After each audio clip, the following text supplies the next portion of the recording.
नमस्ते बच्चों, स्वागत है आपका आरबीएससी क्लास हितेश पर। तो आज हम लेकर आए हैं अध्याय 12 का लेक्चर 3, जिसमें हम देखेंगे शंकु के बारे में। अब यहाँ पे हम शंकु के बारे में पूरी इंफॉर्मेशन सूत्र की तो दे ही चुके हैं लेक्चर 1 में। लेक्चर 1 में हमने इस चैप्टर के सभी सूत्र एक साथ पढ़ लिए। अगर आपने वो वीडियो नहीं देखी हो तो आप सभी सूत्र एक साथ उधर से लिख लें और क्या कर लें, याद कर लें, क्योंकि इधर से प्रश्न आपके बोर्ड एग्जाम में आपको देखने को मिलेंगे। डायरेक्ट सूत्र भी पूछ सकता है और इसके प्रश्न भी दे सकता है। प्रश्न में हमने लेक्चर 2 में बेलन को पूरा समझ लिया है, तो आज हम समझेंगे शंकु को। अब आपको पता ही है शंकु क्या होता है। एक कोन जैसी आकृति का होता है, जिसकी क्या होता है, पाइथागोरस प्रमेय भी लगती है जिसमें, ठीक है ना। जैसे ये ऊंचाई होती है, यहां से यहां तक की ये त्रिज्या होती है, ठीक है। ये होगी त्रिज्या, यहां से यहां तक की होगी ऊंचाई h, और ये एक और चीज होती है यहाँ पे ढालू लंबाई जो होती है l, जिसे तिर्यक ऊंचाई भी कहते हैं, ठीक है। l तो हमारी क्या हो गई, तिर्यक ऊंचाई, तिर्यक ऊंचाई, ठीक है। तिर्यक ऊंचाई जिसे हम क्या कहते हैं, ढालू लंबाई भी कहते हैं। h हमारी क्या हो गई, नॉर्मल ऊंचाई, हाइट, और r क्या हो गई यहाँ पे हमारी त्रिज्या। अब आपको मैंने बता ही रखा है कि अगर हमें कहीं पे व्यास दे रखा हो तो व्यास का यदि हम आधा करते हैं तो हमें क्या मिल जाती है, हमें त्रिज्या मिल जाती है। तो इसी तरीके से एक इसका प्रश्न यहाँ पे देखने की कोशिश करेंगे। देखिएगा आप प्रश्न, जैसे कि मैं लिख लेता हूं, यदि किसी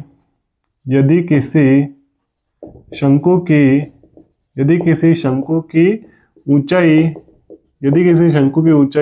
3 सेंटीमीटर व त्रिज्या 4 सेंटीमीटर हो तो शंकु का वक्र पृष्ठीय क्षेत्रफल ज्ञात करो। पृष्ठीय क्षेत्रफल क्या करो, क्षेत्रफल ज्ञात करो।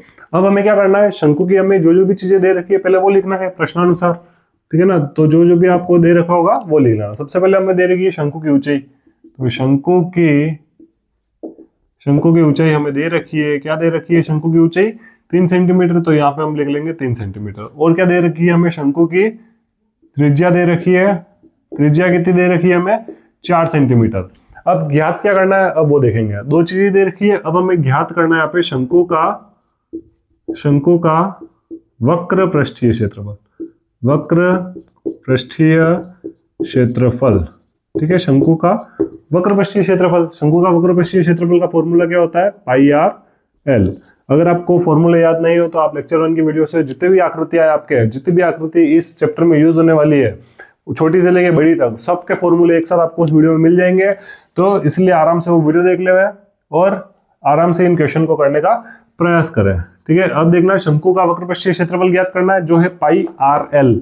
अब पाई आर एल के अंदर देखेंगे आपकी पाई का मान तो 22/7 होता है, आर हमें दे रखी है, एल कहाँ है, एल यहाँ पे हमें नहीं दे रखी है। एल हमें क्या करनी पड़ेगी, ज्ञात करनी पड़ेगी। तो एल पहले ज्ञात करेंगे। तो एल ज्ञात करने का क्या सूत्र है, देखिएगा आप कि शंकु की तिर्यक ऊंचाई एल जब हमें ज्ञात करनी हो तब तिर्यक ऊंचाई का फॉर्मूला लगाएंगे, जो होता है एल बराबर अंडर रूट में h square plus r square, ठीक है। ये एल ज्ञात करने का सूत्र है। अब क्या होगा, एल ऐसा का ऐसा बराबर अंडर रूट के अंदर h कितना है यहाँ पे, h आप देख ही सकते हैं, ऊंचाई कितनी है 3 सेंटीमीटर, तो 3 का स्क्वायर प्लस r कितनी है यहाँ पे, त्रिज्या r है हमारी जो है 4 सेंटीमीटर, ठीक है। तो 4 का भी स्क्वायर कर दिया। अब क्या होगा, अब इन दोनों का स्क्वायर करना है। देखिएगा आप, तो ये इन दोनों का स्क्वायर किया, 3 का स्क्वायर आ गया 9 प्लस 4 का स्क्वायर आ गया 16। अब 9 और 16 को प्लस किया तो कितना आ गया, रूट के अंदर 25। अब आप सबको पता ही होगा 25 किसका स्क्वायर है, 25 यहाँ पे हमारे पास 5 का स्क्वायर है। तो हमें एल मिल गई है, कितनी आ गया, एल का मान 5 आ गया। यानी कि हमारे पास यहाँ पे एल आ गई 5 सेंटीमीटर, आर भी मिल गया हमें कितना, आर तो पहले से ही दे रखा था 4 सेंटीमीटर। यही दोनों मान हमें वक्र पृष्ठीय क्षेत्रफल के फॉर्मूले में रखना है। तो देखिएगा आप, पाई का मान तो कितना हो गया 22/7 इंटू आर का मान, आर कितनी है यहाँ पे 4 सेंटीमीटर, इंटू एल कितनी आ गई यहाँ पे हमारे 5, ठीक है ना। अब क्या होगा यहाँ पे, अब यहाँ पे देखेंगे आपकी 7 से यहाँ पे ऊपर वाली एक भी संख्या नहीं कट रही है। तो जब नहीं कटे तब आपको क्या कर लेना है कि इनको ऐसा का ऐसा लिख के 7 से भाग दे देना, यानी कि इन ऊपर वालों को सबको गुणा करके नीचे वाले से भाग देना है। तो अपन क्या करेंगे, 22, 4 और 5 इन तीनों का गुणा करके 7 से क्या कर देंगे, भाग कर देंगे, ठीक है। तो अब देखते हैं इन दोनों का गुणा। तो ये तो हो गया 88 इंटू 5, 22 का और 4 का गुणा कितना आ गया 88 इंटू 5/7। अब 88 को किससे गुणा करना है, 5 से गुणा करना है। तो यहाँ पे देखिएगा आप कि जब अपन ने 88 को 5 से गुणा किया तो यहाँ पे 5 8 जा 40, 0 4 हासिल, 5 8 जा 40 और 44, ठीक है ना। यहाँ पे आपको गुणा कैसे करना है, देखो 5 को 8 से गुणा करना, 8 5 जा 40, 40 का यहाँ पे 0 यहाँ आ जाएगा, 4 हासिल ऊपर चली जाएगी। फिर 5 को 8 से किया 40, 40 प्लस 4 किया तो 44। अब इन दोनों को क्या करेंगे, अपन काटेंगे, डिवाइड करेंगे। यहीं पे डिवाइड करना सीखते हैं अब अपन, क्योंकि एग्जाम में आपको टाइम नहीं मिलेगा कि आप ये ऐसे करो फिर अंदर 440 लिखो 7 लिखो, ठीक है ना। थोड़ी सी आपको क्या करनी पड़ेगी मैथ्स में, स्पीड रखनी पड़ेगी पेपर के लिए।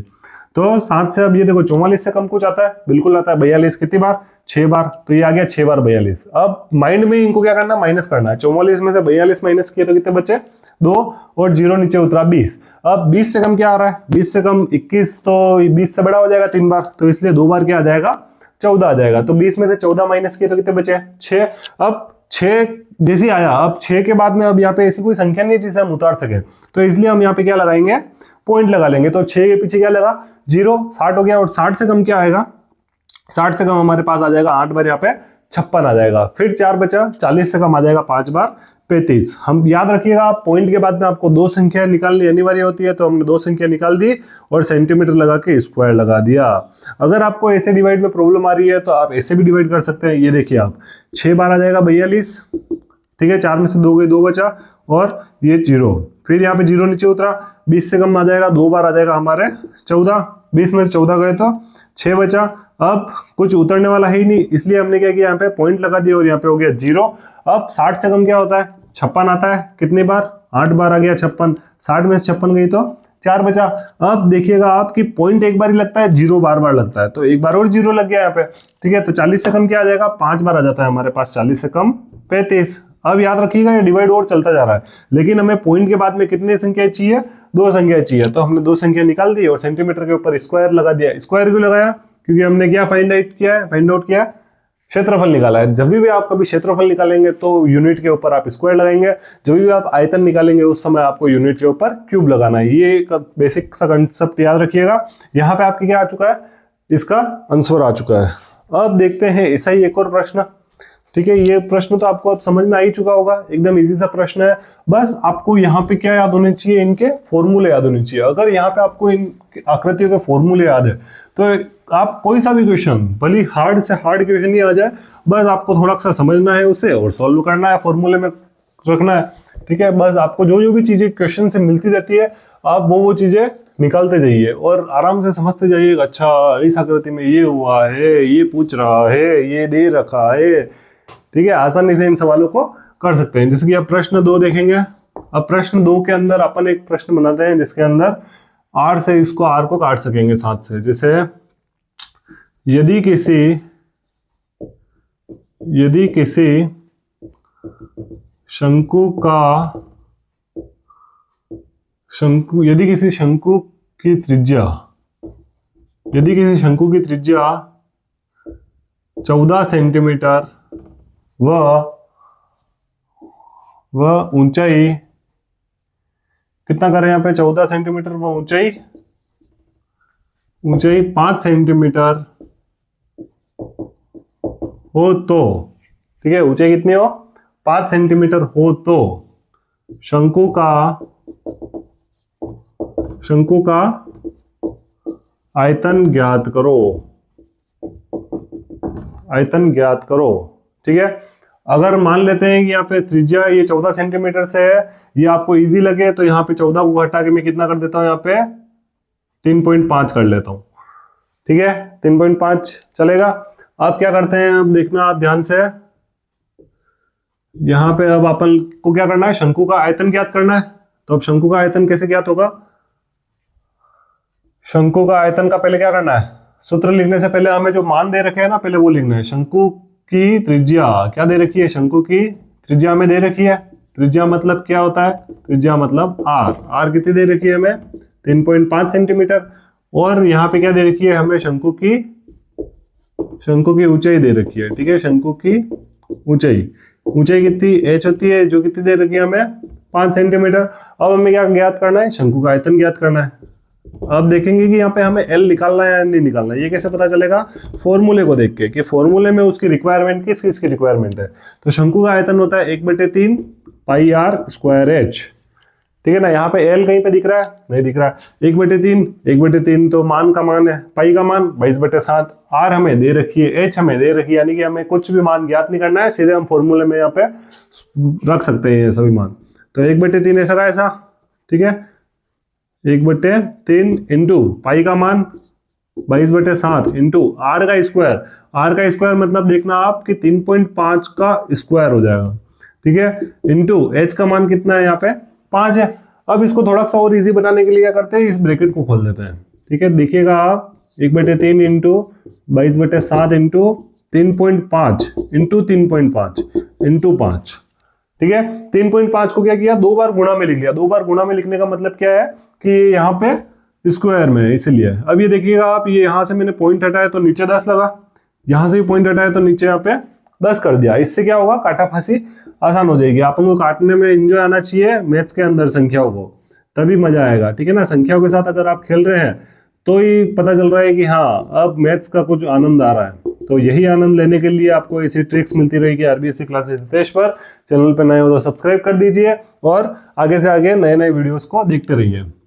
ठीक है, अब ये देखिएगा आप, शुरुआत करते हैं 7 से। 7 के पाड़े से 35 कटा 5 बार, 5 के पाड़े से 10 कटा 2 बार, 2 के पाड़े से 22 कटा 11 बार। अब कुछ और कट रहा है, बिल्कुल यहाँ पे ये देखिएगा आप कि 35 और ये 10, या फिर ये 5 और ये 10, कैसे भी काट सकते हैं आप। 5 के पाड़े से 5 कटा 1 बार, 10 कटा 2 बार, और कुछ कट रहा है या 2 के पाड़े से कुछ नहीं कट रहा है। तो अब जो भी कुछ नहीं कटा है वो यहाँ पे लिख लेंगे हम। जैसे कि यहाँ पे हमारे बच गया ऊपर तो क्या बचा, एक तो 11 बचा, 11 इंटू 35, ठीक है, और बट्टे में क्या बचा 3 इंटू 2, ठीक है, इतनी सी चीज बच गई है। अब क्या करेंगे, इन ऊपर गुणा, नीचे गुणा, और लास्ट में क्या कर देंगे, डिवाइड। तो 11 को 5 से गुणा किया तो 55, 55 का 5 या 5 हासिल। 11 को 3 से गुणा किया तो 33, 33 और 5 38, ठीक है, बट्टे 3 को 2 से गुणा किया तो 6, 3 2 जा 6। अब क्या करना है, डिवाइड करना है। यहीं पे देखेंगे वापस से डिवाइड अपन, ठीक है, यहीं से अपन सीखेंगे डिवाइड करना। 6 की टेबल में 38 से कम क्या आता है, 36, कितनी बार 6 बार, ठीक है। अब 38 में से 36 गए तो कितने बचे, 2 बचे, 2 वो और 5 ही नीचे उतरा, 25, 25 से कम क्या आता है, 4 बार आता है हमारे पास 24, ठीक है। आप यहां से डिवाइड इस प्रोसेस से भी कर सकते हैं, कोई दिक्कत नहीं है, लेकिन यहाँ पे ये टाइम वेस्ट कौन करे जब हम फटाफट आरबीएससी क्लास हितेश पर शॉर्ट ट्रिक से अगर ये सीख सकते हैं तो, ठीक है। तो ये देखिएगा आप कि 6 बार तो अपन ने दी दिया 36, कितना बचा 2, 5 नीचे, 4 बार आया 24, कितना बचा 1। अब नीचे कुछ उतरने वाला नहीं है तो पॉइंट लगाया, और पॉइंट लगा के यहाँ पे लगा दिया 0। 10 से कम आया 1 बार हमारे पास 6, अब 10 में 6 गई तो 4 बचा, और यहाँ पे पॉइंट 1 बार लगता है, 0 बार लगता है। 40 से कम क्या आ जाएगा, 6 बार फिर आ जाएगा हमारे पास 36। तो इसलिए हमको पॉइंट के बाद में 2 संख्या निकालनी थी, जो हमारे आ गई है 64.16 सेंटीमीटर स्क्वायर आएगा या क्यूब आएगा, बोलो क्यूब आएगा। क्यों, क्योंकि हमने क्या निकाला यहाँ पे, शंकु का आयतन ज्ञात किया है। जब भी हम शंकु का आयतन ज्ञात करेंगे तब हमें क्या मिलेगा, हमें क्यूब के अंदर आंसर मिलेगा, ठीक है। ये बहुत ही इजी से प्रश्न है शंकु के लिए, और आप आसानी से इन सबको ज्ञात कर सकते हैं। बस आपको सभी फॉर्मूले, जितनी भी आकृतियां है, बेलन, शंकु, घन, घनाभ, गोला, अर्धगोला, इन सब के फॉर्मूले आपको याद करने हैं, और इन सब के फॉर्मूलों को अपन ने सीख रखा है एकदम ट्रिक के साथ में, जो है अपने लेक्चर 1 में। आपको इसकी प्लेलिस्ट भी मिल जाएगी, इसके अलावा भी आपको बहुत सारे दूसरे चैप्टर्स की प्लेलिस्ट मिल जाएगी। तो आप सभी उन चैप्टर्स की ऐसी ट्रिक के साथ में उनकी प्रिपरेशन करते रहिए, और आसानी से इस चैप्टर को कंप्लीट कर दीजिए, क्योंकि ये चैप्टर आपके 6 नंबर लेकर आएगा, और 6 नंबर यहाँ पे एक नंबर के प्रश्न आएंगे, यानी कि आपको एकदम सटीक उत्तर देना है। अगर आप एकदम उस उत्तर को सही करते हैं तो डायरेक्ट राइट होगा, और वहां पे आपके क्या 1 नंबर पूरा मिल जाएगा आपको, ठीक है। आप किसी भी प्रश्न को गलत ना करें। अब आप देखेंगे यहाँ पे कि आप आसानी से किसी भी फॉर्मूले, मतलब शंकु के फॉर्मूले से शंकु के हर एक क्वेश्चन को कर सकते हैं। तो इसीलिए आपको बहुत सारे क्वेश्चन देखने को भी मिलेंगे, जैसे कि अभी आपने 2 क्वेश्चन ट्राई किए हैं। एक क्वेश्चन यहां से हम देखेंगे प्रश्न 3, ठीक है। अब प्रश्न 3 क्या है कि प्रश्न 3 के अंदर आप देखेंगे कि यहां पे प्रश्न है, यदि किसी शंकु की त्रिज्या 7 सेंटीमीटर व तिर्यक ऊंचाई 25 सेंटीमीटर हो तो शंकु का वक्र पृष्ठीय क्षेत्रफल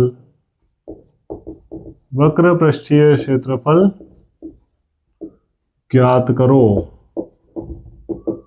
ठीक है, शंकु का क्या करना है, वक्र पृष्ठीय क्षेत्रफल ज्ञात करना है। तो अब कैसे ज्ञात करेंगे, जो भी चीजें दे रखी है वो लिखेंगे। शंकु की त्रिज्या दे रखी है हमें, कितनी दे रखी है त्रिज्या हमें, r बराबर दे रखा है 7 सेंटीमीटर। ठीक है, और शंकु की तिर्यक ऊंचाई हमें कितनी दे रखी है, तिर्यक ऊंचाई हमें दे रखी है यहाँ पे 25 सेंटीमीटर। ठीक है, इससे हमें ज्ञात क्या करना है, वक्र पृष्ठीय क्षेत्रफल। तो शंकु का वक्र पृष्ठीय क्षेत्रफल कितना होता है, वक्र पृष्ठीय क्षेत्रफल का फॉर्मूला पाई आर एल। ठीक है, अब यहाँ पे देखना आपकी पाई का मान 22/7, आर हमें दे ही रखी है 7, और एल भी यहाँ पे हमें दे रखी है इस बार। ठीक है, तिर्यक ऊंचाई का मतलब क्या होता है, एल होता है, यानी कि 25 यहाँ पे हमें ये भी दे रखी है। तो अब ये देखिएगा 7 से 7 कट गया, अब क्या बचा यहाँ पे 22 × 25, यानी कि इन दोनों का गुणा करेंगे और हमें तिर्यक ऊंचाई शंकु का वक्र पृष्ठीय क्षेत्रफल का मान मिल जाएगा। तो 25 को 2 बार गुणा किया तो 50, 5 हासिल, फिर 2 बार गुणा किया 55 सेंटीमीटर स्क्वायर। ठीक है, आप आराम से इसको 25 को 22 से गुणा करके देख लीजिएगा कितना मान आता है, 550 आएगा। ठीक है, जो हमारे सेंटीमीटर स्क्वायर में आ चुका है। लेकिन आपको मैंने बेलन वाले फॉर्मूले से, बेलन वाले लेक्चर में आपको मैंने एक और चीज सिखाई थी कि जब पूरा मान अगर सामने आ जाए तब उसको कैसे सॉल्व करेंगे। तो इस क्वेश्चन को आप सॉल्व करेंगे। ठीक है, ये मैं आपको दे रहा हूं कि यदि किसी शंकु का वक्र पृष्ठीय क्षेत्रफल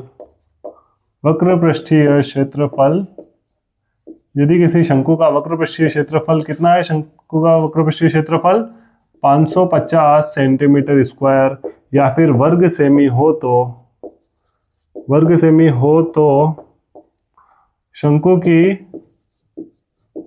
की त्रिज्या ज्ञात करो जहां तिर्यक ऊंचाई 25 सेंटीमीटर हो।